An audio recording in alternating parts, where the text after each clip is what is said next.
बिस्मिल्लाहिर्रहमानिर्रहीम। अस्सलाम वालेकुम नादरीन, आप यूट्यूब चैनल देख रहे हैं। मैं इमरान खान हूँ। एक ख़बर मैं आपको दूंगा अगले वीलॉग में। मुझे कुछ सोर्सेज से इन्फॉर्मेशन मिल रही है नवाज शरीफ साहब के निकलने की वजूहात की, और वो जो वजूहात हैं वो नवाज शरीफ साहब की कुछ लीगल चीज़ों के साथ भी जुड़ी हुई हैं। यानी नवाज शरीफ साहब का ये दौरा बिला वजह ऐसे ही नहीं है, या आप समझ रहे हो कि नवाज शरीफ साहब बीमार रह रह कर थक गए हैं तो डॉक्टरों ने उनको छुट्टियाँ दे दी हैं कि जनाब आपने 3 साल तक बीमार रहने का ड्रामा किया है, लिहाजा अब आपको छुट्टियों पे भेजा जा रहा है कि आप जाइए और जाकर छुट्टियां मनाएं। ये नहीं हुआ। इसके पीछे और कहानी है। कल कहानी का एक और बड़ा ज़बरदस्त एंगल है और उसमें कुछ अहम चीज़ें हैं। मल्टीपल रीज़न है नवाज शरीफ साहब के जाने के, जिन पे हम पॉसिबिलिटीज़ पे बात कर रहे थे।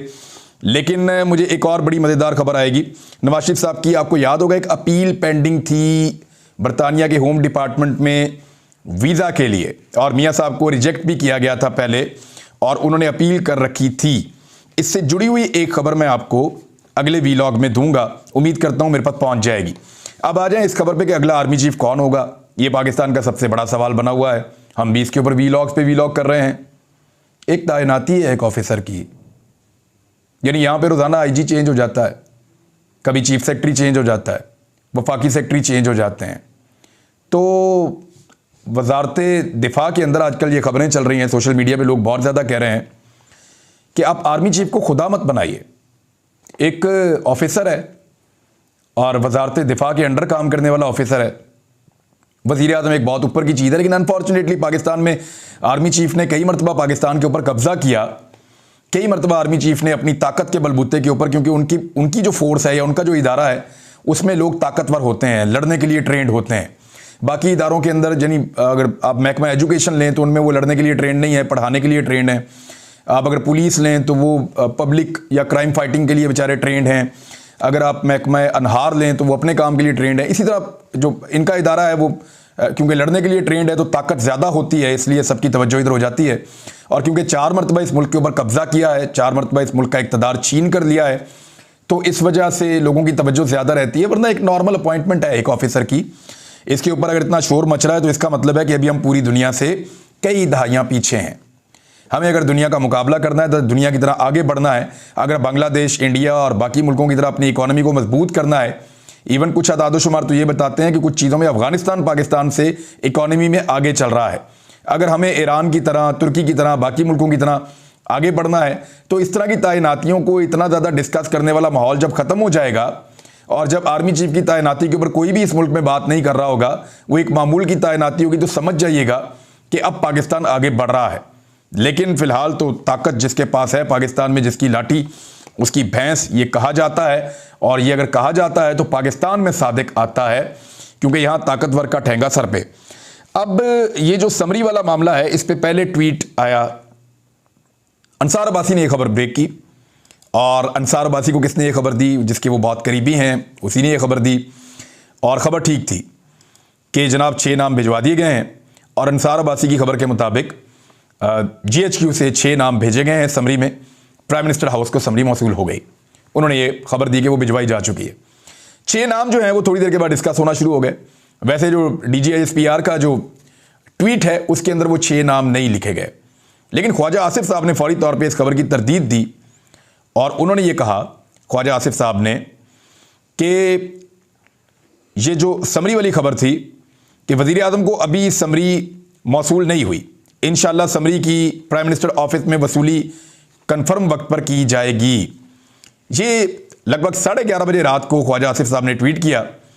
उसके बाद DGISPR ने 12:15 बजे ट्वीट किया कि GHQ has forwarded the summary for selection of CJCSC and COAS, यानी chairman joint chief of staff committee और chief of the army staff, इन दोनों की सिलेक्शन के लिए GHQ से समरी भिजवाई जा चुकी है, containing names of 6 senior most lieutenant generals to MOD, जिसमें सबसे जो सीनियर मोस्ट जनरल्स हैं, 6 लेफ्टिनेंट जनरल्स, उनके नाम जो हैं वो मौजूद हैं। ये DGISPR ने 12:15 बजे कहा, और उसके बाद ख्वाजा आसिफ साहब का फिर ट्वीट आता है 1:15 और 1:30 बजे के दरमियान। ख्वाजा आसिफ साहब फरमाते हैं कि समरी वजारत दिफा से वज़ीर आज़म ऑफिस में मौसूल हो गई, इंशाअल्लाह बाकी मराहिल भी जल्द तय हो जाएंगे। ये समरी 10 बजे से पहले, 9 बजे या उससे पहले या उसके आसपास के टाइम पे चली गई थी। और एक जो ट्वीट है वो बड़ा इंपॉर्टेंट है, मैं आपको पढ़ के सुना देता हूँ, समझदार के लिए इशारा ही काफ़ी है। एक्चुअली इसके अंदर 6 नाम मौजूद हैं और जो सोर्सेज बता रहे हैं, क्योंकि फिर सोर्सेज के साथ बातचीत हुई ना लोगों की कि जनाब वो कौन से 6 नाम हैं जो इस समरी के अंदर लिखे गए हैं। तो वो जो 6 नाम हैं उनमें पहला नाम जनरल आसिम मुनीर साहब का है, दूसरा नाम जनरल साहिर शमशाद साहब का है, तीसरा नाम इसमें अजहर अब्बास साहब का है, चौथा नाम जनरल नुमान साहब का है, पांचवा नाम जनरल फैज हमीद साहब का है और छठा नाम जनरल आमिर साहब का है। तो इस तरह ये 6 नामों की एक समरी है। ये समरी होती कैसे है, मैंने 1-2 लोगों से पूछा तो उन्होंने मुझे बताया कि सबसे पहले तो एक नोट बनता है, जो एक पैराग्राफ होता है 5, 6, 7 इतनी लाइनों का। एक वो जो नोट होता है या पैराग्राफ बनता है उसको एक ओपनिंग नोट होता है इसका समरी का। उसके बाद नाम लिखे जाते हैं, जो 6 नाम हैं वो मौजूद होंगे। फिर हर नाम का डोजियर तफसीली मौजूद होता है, यानी हर एक लेफ्टिनेंट जनरल की पूरी तफसीलात लिखी होती हैं कि कब ज्वाइन किया, किस तरह से इनका करियर है, क्या स्पेशलिटीज़ रहीं और कब ये रिटायर हो रहे हैं, पूरी तफसीलात। तो इस तरह से ये डोजियर्स हैं। इन डोजियर्स के बारे में समी इब्राहिम साहब ने एक ट्वीट किया कि समरी तो आ गई है लेकिन लगता है कि डोजियर में कोई बड़ा डोज है जिसकी पर्दादारी हो रही है। बाकी आप सब समझदार हैं कि डोजियर में रिटायरमेंट की डेट भी लिखी है, बाकी सारी चीज़ें भी लिखी हैं। तो PMLN के लिए, शहबाज शरीफ के लिए मेरी नज़र में, क्योंकि वज़ीर आज़म पाकिस्तान है, वो उनको दबाव में नहीं आना चाहिए, ना अपने बड़े भाई के दबाव में आना चाहिए, ना अपने सहूलतकारों के दबाव में आना चाहिए। किसी ताकतवर की बात नहीं माननी चाहिए और आइन के मुताबिक बतौर वज़ीर आज़म उनको ये फैसला कर देना चाहिए। अब इस बात पे हमें बहुत इख्तलाफ रहा कि जिस तरह वो इक़्तिदार में आए, लेकिन इस वक्त वो पाकिस्तान के आइनी तौर पे एक ओहदे के ऊपर बैठे हुए हैं। वज़ीर आज़म पाकिस्तान का ओहदा उनके पास है, दुनिया के विजिट्स वो करते हैं। लिहाजा शहबाज शरीफ साहब को दलेरी के साथ, हिम्मत के साथ जो नाम उनको पाकिस्तान के मफाद में बेहतर लगता है उस नाम के ऊपर खुद फैसला करना चाहिए। मशवरा कर लें, लेकिन ये उनकी अपनी सवाबदीद है, वो अपनी समझ के मुताबिक फैसला करें, किसी का दबाव कबूल किए बगैर, चाहे वो दबाव ताकतवर हलकों का हो, चाहे वो दबाव उनके अपने भाई का हो।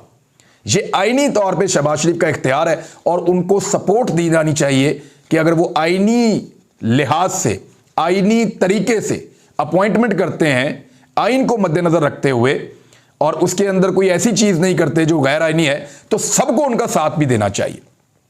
यह मजाक बहुत हो गया कि ताकत के बलबूते पे डंडा दिखाकर, डराकर, धमकाकर फैसले, ये नहीं। यहां शहबाज शरीफ को सपोर्ट करें अगर वो आइन के मुताबिक फैसला करें तो। बहरहाल मैंने अपने पिछले वीलॉग में कुछ आपको बताया था और मैंने आपको यह बताया था कि इमरान खान साहब की जान को खतरा है, और वो खतरा तो लगातार उनको तब से है जब से वो हुकूमत से उनको निकाला गया है। और मैं कई मरतबा पहले भी आपको बता चुका हूं, मेरे पास इस मरतबा स्पेसिफिक इंफॉर्मेशन थी, मैंने आपके साथ शेयर की है, लेकिन कुछ लोगों को ये लगा कि शायद मेरे ये बोलने से खौफ फैल रहा है, तो मैं कुछ चीज़ें क्लियर करना चाहता हूं और आपके सामने रखना चाहता हूं। एक तो मुझे जो सिक्योरिटी के इंतजामात हैं उसके ऊपर ब्रीफिंग दी गई है और यह बताया गया है कि सिक्योरिटी के शानदार इंतजामात करने की कोशिश की जा रही है और तमाम वसाइल बरूए कार लाए जाएंगे उन लोगों को महफूज रखने के लिए और इमरान खान साहब की हिफाजत के लिए जो लॉन्ग मार्च में इमरान खान के साथ आखिरी मरहले में दाखिल हो रहे हैं। नंबर 2, इमरान खान साहब को उनके करीबी साथी राजी कर रहे हैं कि वो जो सिक्योरिटी के उनके प्रोटोकॉल्स बनाए जाएं और जिस जगह पर रुक कर उनको खिताब करने का कहा जाए और जिस तरीके से उनको खिताब करने का कहा जाए, यानी बोलेंगे तो वो अपनी मर्जी से ही, लेकिन जो उनके लिए इंतजाम किए जाए वो उनको जरूर फॉलो करें। क्योंकि देखें, खतरा इमरान खान को है, लोगों को नहीं है। अगर इमरान खान महफूज है तो फिर लोग भी महफूज हैं। अटैक करने वाला तभी अटैक करेगा ना जब इमरान खान गैर महफूज होंगे या लोगों के बीच में घुस जाएंगे जाके। तो इमरान खान को महफूज बनाने के बड़े शानदार SOPs मैं अभी बता नहीं सकता, सीक्रेट है, लेकिन वो मैंने आपके साथ, आपको खुद नजर आ जाएंगे, मेरे साथ शेयर किए गए हैं। वो बड़े शानदार है, अगर उनको फॉलो किया जाए तो खतरात से तो बहुत हद तक निपटा जा सकता है। लेकिन याद रखिए कि इमरान खान के लिए और इमरान खान के लोगों के लिए यह एक मौका है। वो गोलियां खाने के बावजूद अपने घर बैठने को तैयार नहीं है। वो इस उम्र में अपने घर नहीं बैठ रहा। 70 साल का आदमी अपने लोगों के लिए लड़ रहा है। वो इस मुल्क को दूसरों की तरह छोड़कर जा सकता था। पूरी दुनिया में उसकी मकबूलियत और उसकी इज्जत बाकियों से ज्यादा है, मगर वो यहीं रहा, अपने मुल्क में, अपने लोगों के बीच में एक के बाद एक मुकदमे का उसने सामना किया है। उसके ऊपर भोंडे इल्जामात लगाए गए, उसके ऊपर रोज एक झूठ बांधा गया, रोज एक नया प्रोपेगेंडा किया गया, उसके रास्ते में रोज एक दीवार खड़ी की गई, मगर वो डटा रहा, वो चलता रहा। उसके लोगों को गिरफ्तार किया गया, उसके लोगों को तशद्दुद का निशाना बनाया गया, उसके लोगों को नंगा किया गया, मगर खौफजदा करने वाले हर हथकंडे के बाद उस आदमी ने एक ही बात की कि ला इलाहा इल्लल्लाह। वो यही कहता रहा कि यह कलमा उसको खौफ से आज़ाद करता है, और उसने ये कहा कि मैंने खौफ के बुत को तोड़ दिया है, आप सब भी खौफ के बुत को तोड़ दें। वो अपने लोगों को आवाज़ दे रहा है कि तुम भी उठो और अपने खौफ को तोड़ो, मेरे साथ चलो और अपने हक पर डाका डालने वालों से हिसाब मांगो, हिसाब चुकता करो उनसे जिन्होंने 7 महीनों में इस मुल्क का सब कुछ तबाह कर दिया है, मुल्क को डिफॉल्ट के दहाने पर लाकर खड़ा कर दिया है। अभी कल के आदादोशुमार के मुताबिक पाकिस्तान के डिफॉल्ट करने के इम्कानात 93% तक पहुंच चुके हैं, यानी यहां पहुंचा दिया मेरे मुल्क को। उस शख्स के फॉलोअर्स जो हैं वो भी दाद के मुस्तहिक हैं। लोग कहते थे ये मम्मी डैडी लोग हैं, लोग कहते थे ये बर्गर फैमिलीज हैं। लोगों को लगा था कि ये डर कर भाग जाएंगे। कोई इनको तितलियां कहता था, कोई इनको नरम पांव वाला बोलता था, कोई इनको कुछ कहता था कि इनके तलवे जल जाएंगे। लोगों ने बहुत कुछ कहा, बहुत मजाक उड़ाया, लेकिन वो लोग बुज़दिल नहीं निकले। उन्होंने किसी भी बुज़दिल कार्रवाई का डट कर मुकाबला किया। अब ये उन लोगों के लिए और उनके लीडर के लिए एक बड़ा मौका है। मुझे अच्छी तरह याद है, इमरान खान साहब ने मुझे जब पहला इंटरव्यू दिया तो उन्होंने कहा एक होती है किलिंग इंस्टिंक्ट, आप मेहनत करें और अपने मुखालिफ को काबू कर लें, लेकिन जब आप उसको काबू कर लें तो जकड़ लें और तब तक ना छोड़ें जब तक कि आप मुकाबला जीत ना जाएं। यह इमरान खान का पुराना फार्मूला है, उसके फॉलोअर्स को उससे सीखना पड़ेगा। यह उनका मौका है। इसके लिए उन्होंने और उनके लीडर ने महीनों तक तैयारी की है, अपना खून तक बहाया है। 70 साल के आदमी ने अपना खून दिया है, लेकिन उसके बावजूद वो डट कर खड़ा हुआ।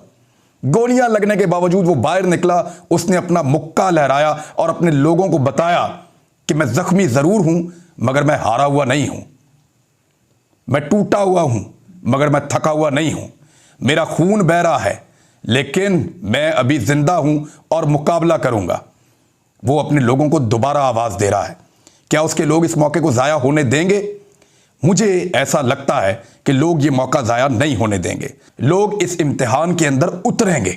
देखना यह है कि ये लोग और इनका लश्कर किस तरीके से उतरता है और किस अंदाज में आगे बढ़ता है।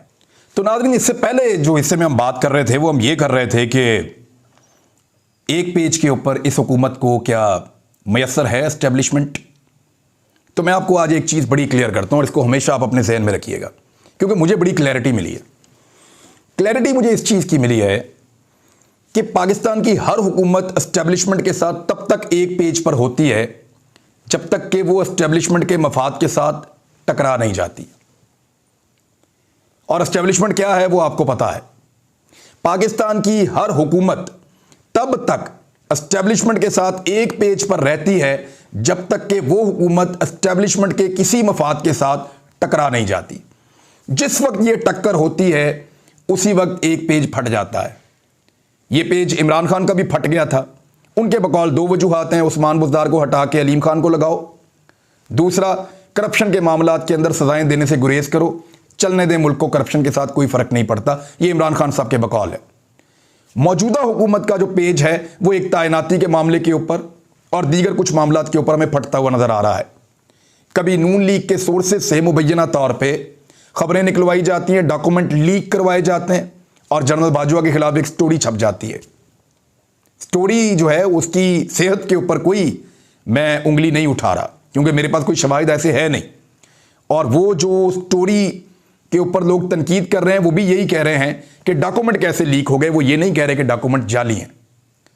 और दूसरी जानिब से नवाज शरीफ के खिलाफ लंदन से गवाहियां आ जाना, ये भी इस बात का सबूत है कि अब एक पेज मौजूद नहीं है। ये तलखी कम होगी या बढ़ेगी, डिपेंड करता है आने वाले दिनों में।